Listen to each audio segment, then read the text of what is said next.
Have you ever found yourself in a discussion where even after saying everything you needed to, you walked away feeling like you lost? Have you ever felt that knot in your throat as if every word spoken had pushed you further away from your own strength?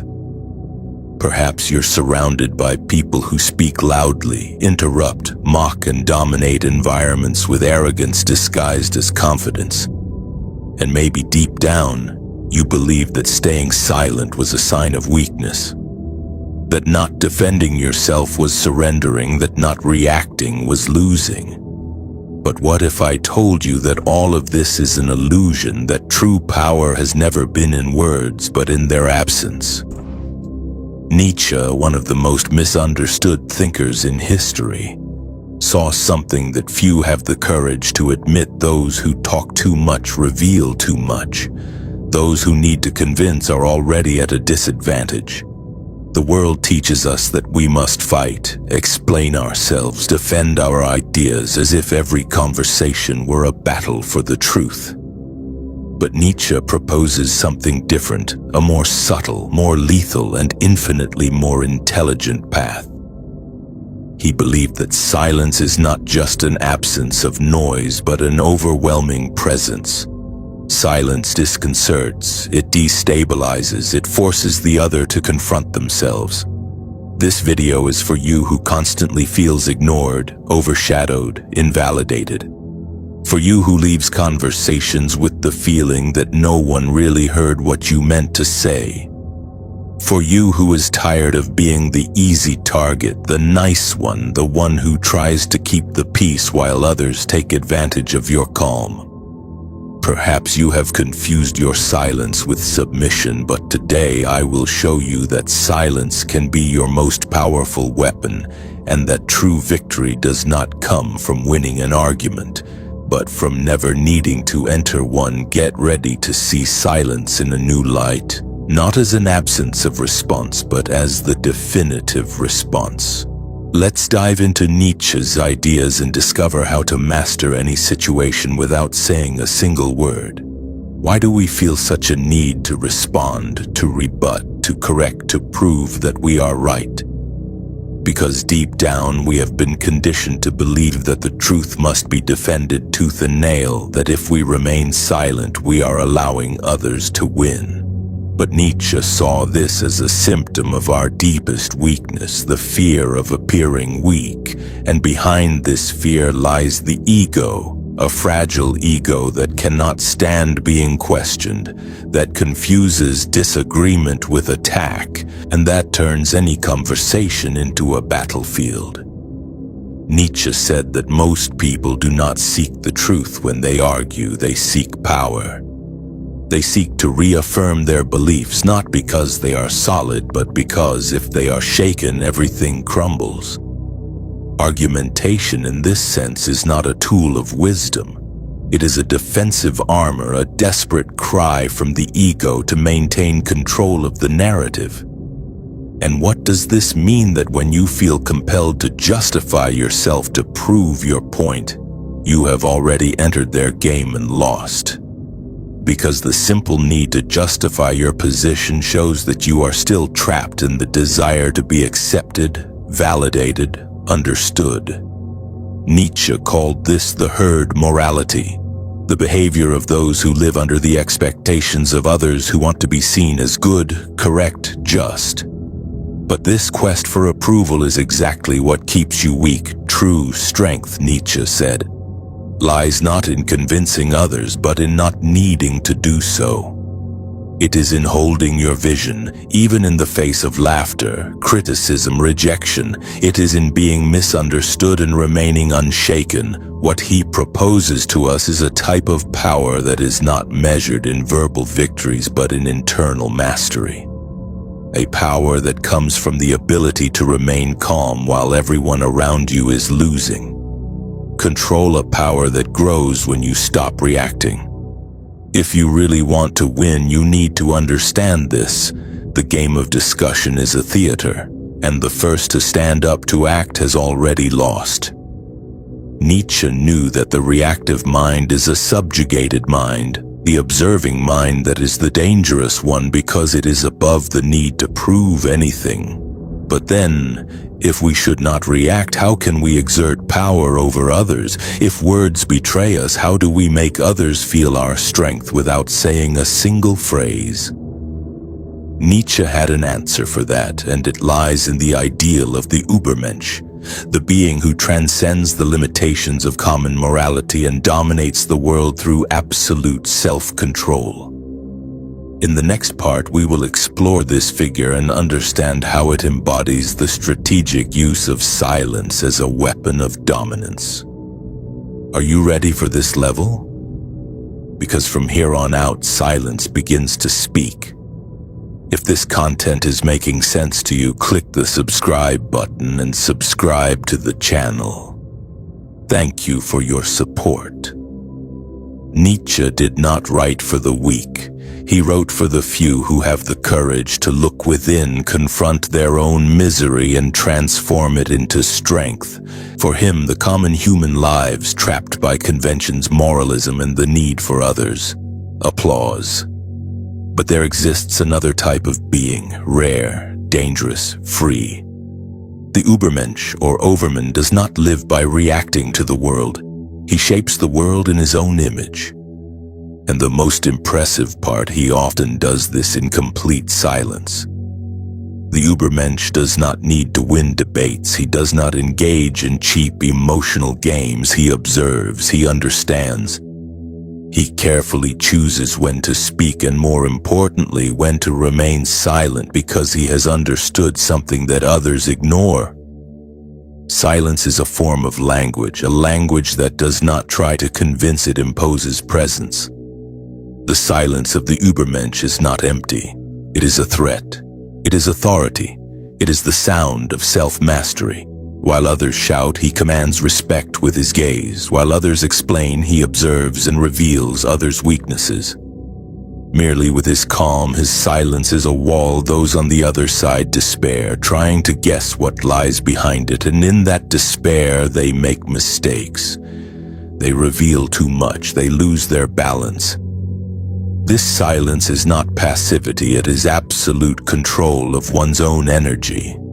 It is strategic economy. The Übermensch knows that every spoken word is a revealed move, every emotional reaction is an exposure of a weak point.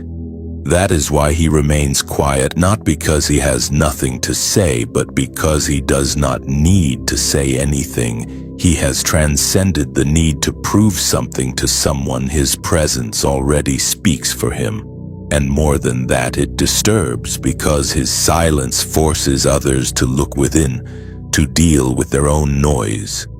In a society of noise, those who master silence are kings. Nietzsche saw the Übermensch as one who creates his own values, his own rules, his own morality. He does not depend on anyone's validation, and that is why he is feared. Because nothing destabilizes more than an individual who cannot be manipulated by guilt, fear, or the need for acceptance.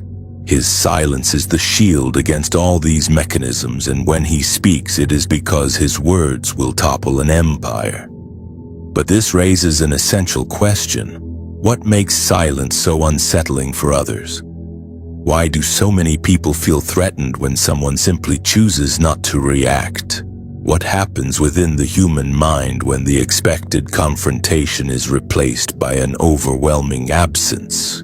The answer lies in psychology, and that is exactly what we will explore in the next part. Because to understand the power of silence, we first need to understand the chaos it generates in the minds of others. And believe me, it is much deeper than it seems. Words. Silence is not just the absence of sound, it is a mirror. And what it reflects for many is unbearable. When you choose not to react, you are not just silencing yourself, you are forcing the other person to hear their own voice, to confront their own arguments without the comfort of external resistance. And that destabilizes, because most people do not speak to express themselves. They speak to protect themselves, to convince themselves, to hide the emptiness that exists between what they say and who they are, and then when you remain silent, their disguise falls away. Social psychology has already shown that in confrontational situations, silence is perceived as judgment. It doesn't matter if you are just listening, the speaker begins to feel exposed, insecure. Why? Because without your response, without your reaction, they lose control of the narrative. The human brain goes into a state of alert. The amygdala, the region of fear and anxiety, activates. The other person starts to project their own fears onto you. Is he judging me?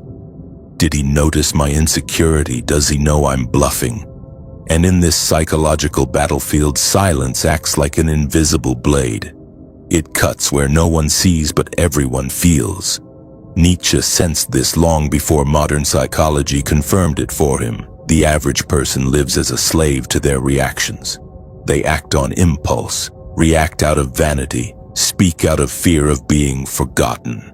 The superior spirit, the one who masters themselves, remains silent because they know that every word given is a piece handed to the enemy. Every emotional reaction is an involuntary scream that reveals where to attack. Moreover, silence has a devastating effect on manipulators. People who thrive on the emotional control of others depend on their reactions to stay in the game. When you do not react, you break the cycle, and the manipulator panics. They need your response to validate their own position. Without it, they lose themselves. They reveal themselves. They show the weakness they have tried so hard to hide. But there is something even deeper. Silence also triggers unresolved pains. It activates traumas of rejection, abandonment, humiliation, because suddenly the other person realizes they are not at the center, that their words are not enough, that their presence does not make an impact. And this is intolerable for the narcissistic ego. That is why when you remain silent, you are not just defending yourself. You are attacking where it hurts the most, at the center of the illusion. This is why silence requires strength. It is uncomfortable, not just for others, but for you as well, because it goes against everything that has been taught, against the impulse to react, to justify oneself, to explain oneself. But it is precisely for this reason that it is powerful, because it demands mastery, and mastery is true power. Now that you understand how silence operates in the mind of the other, how it activates insecurities, breaks down defenses, and unmasks postures, it is time to go further, to stop being just an observer and become someone who uses this strength intentionally, strategically. In the next part, you will discover exactly how to transform silence into a conscious weapon, how to win any argument without saying a single word. And when you learn to do this, no one will be able to control you anymore. The time has come to stop merely understanding the power of silence and start using it. Because knowledge without practice is just dead theory.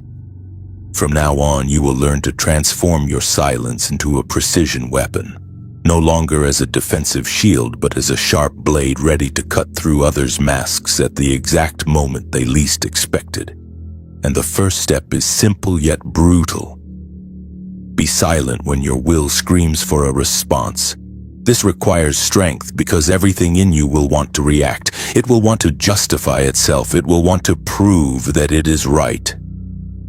But that desire is poison. Every time you give in to it, you reveal that you are still under the control of others, that you still care about what they think, that you are still playing their game.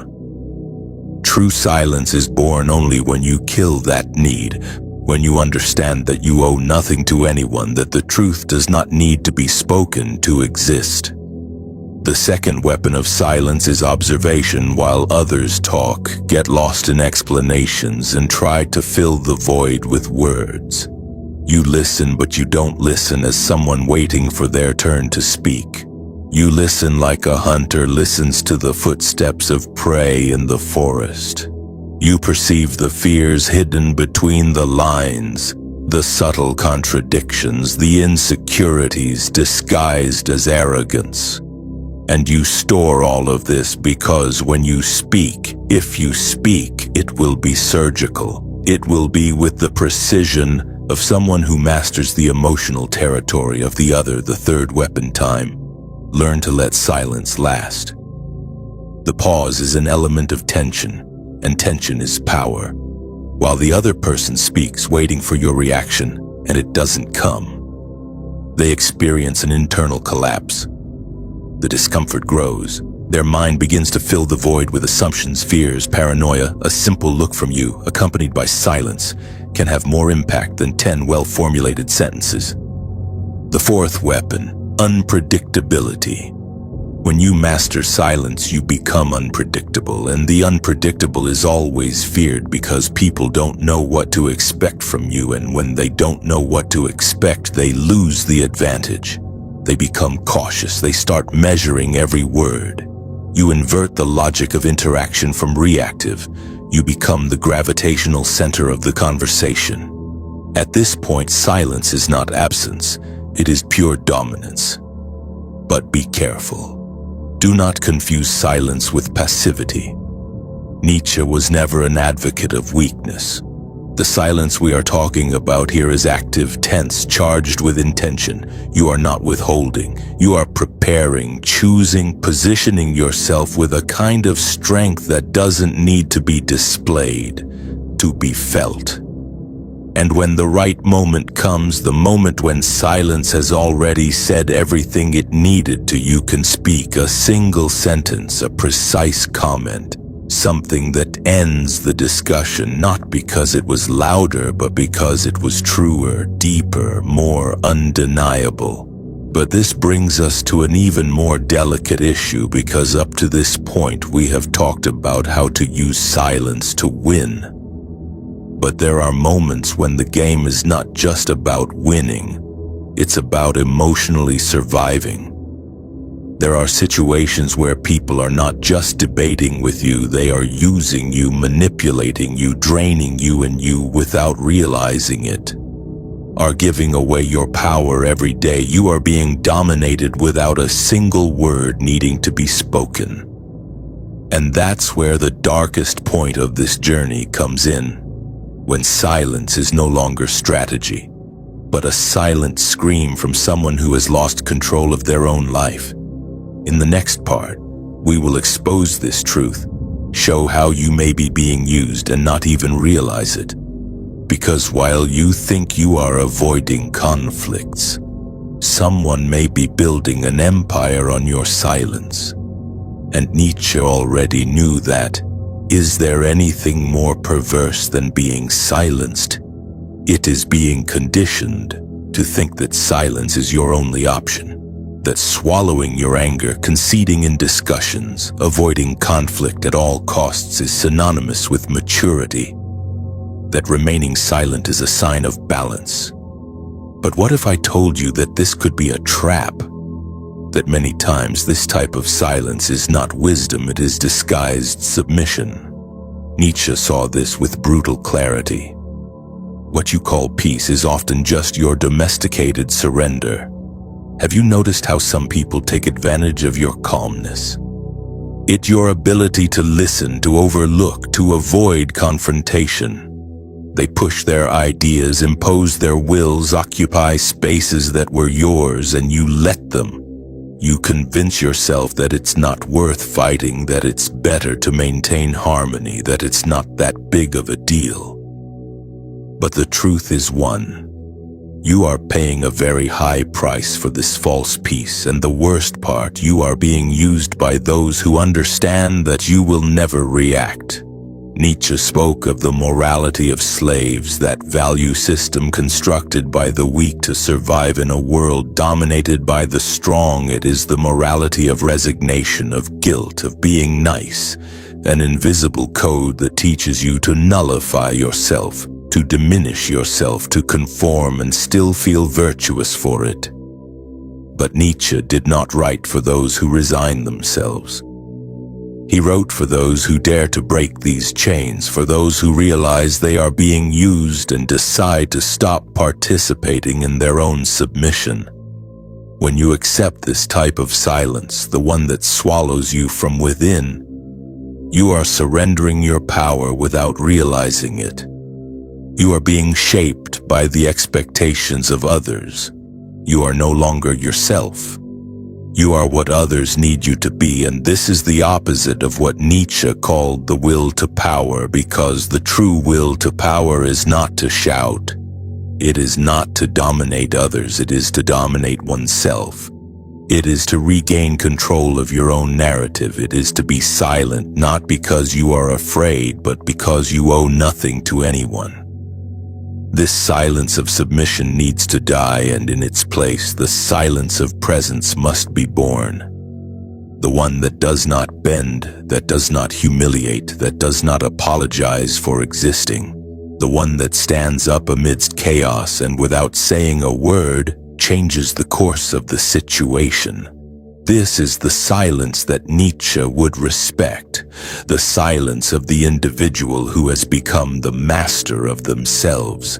But how to reach this level? How to move from being manipulated to being the master of your own presence? How to kill the herd morality within you and be reborn as someone who imposes authority even when silent? The answer lies in the most powerful figure of Nietzsche's philosophy, the Übermensch. We have already talked about him. Now it is time to understand how to become one.